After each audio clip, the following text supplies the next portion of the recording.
You would have heard plenty about the weather over summer, as we do, but not the most important news, not the most noteworthy information this summer.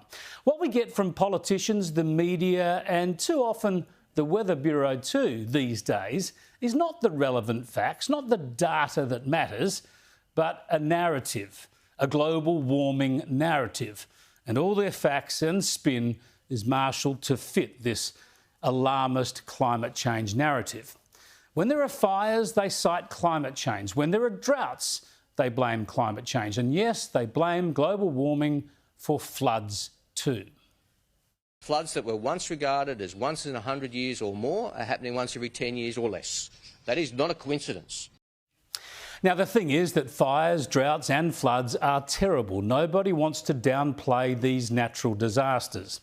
But it's misleading to claim weather events are unprecedented or the worst ever or happening more than they did before when the evidence, the facts, show otherwise.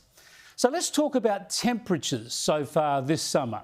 So far, right around most of the country, a very cool, very mild summer. We all know that, but this is the sort of stuff we get in the media. A more significant feature is the ongoing heat wave. Here is the 3-day heat wave forecast from Wednesday. It's rated as low intensity and covers roughly the southwest half of the state. There's a severe heat wave warning for the west coast and northwest pastorals. You can see the heat wave conditions here building across from Western Australia down to Tasmania and also up to northern New South Wales. Heat wave conditions are building in the south from the west to the east. Maximum temperatures in the low to mid 40s and minimum overnight temperatures in the mid to high 20s in Western Australia and South Australia and the mid 30s to low 40s during the day in the east. That relentless heat by day and night can, of course, stress vulnerable people. Yeah, they're warning us about heat waves, sometimes when there are forecasts for 3 days in the mid-30s. I kid you not. Why?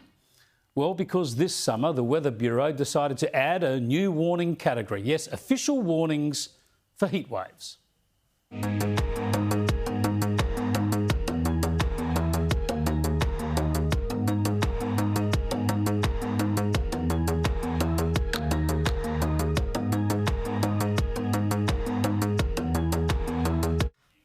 Yeah, you got it. There are special warnings now that it's going to be hot in summer.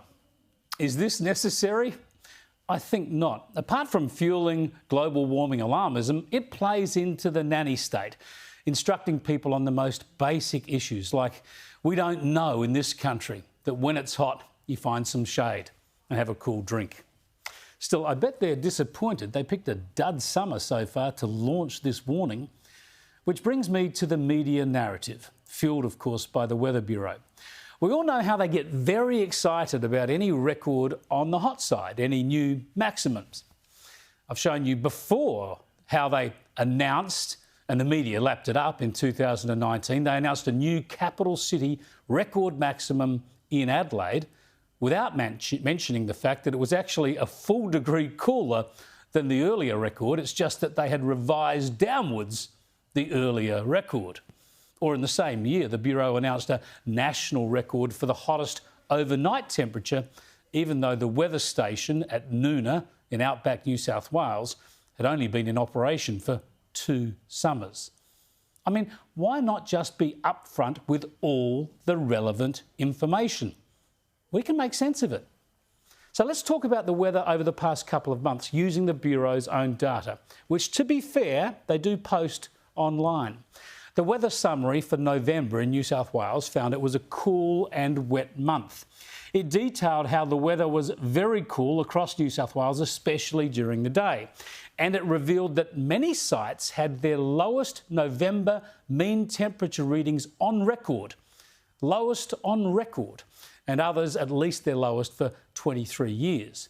That was a cold end to spring, and the first month of summer went the same way. As the headline said, December was cooler than average for New South Wales. You can say that again. Many sites, mostly inland, had their coldest ever December temperatures, but some coastal sites also had their coldest days. And many sites had their lowest December mean minimum on record, with others having their lowest for 20 years or more.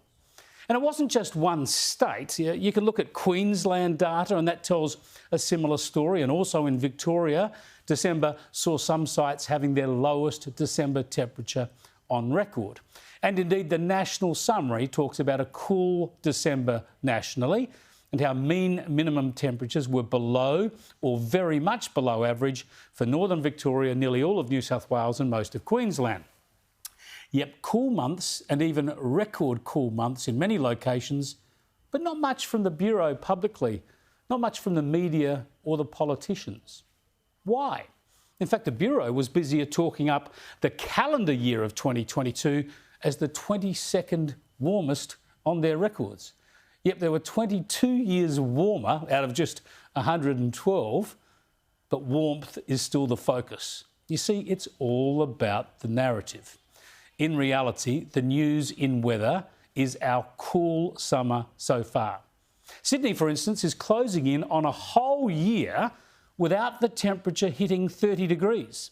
Normally, the harbour city gets more than 2 weeks' worth of 30-degree days in a year.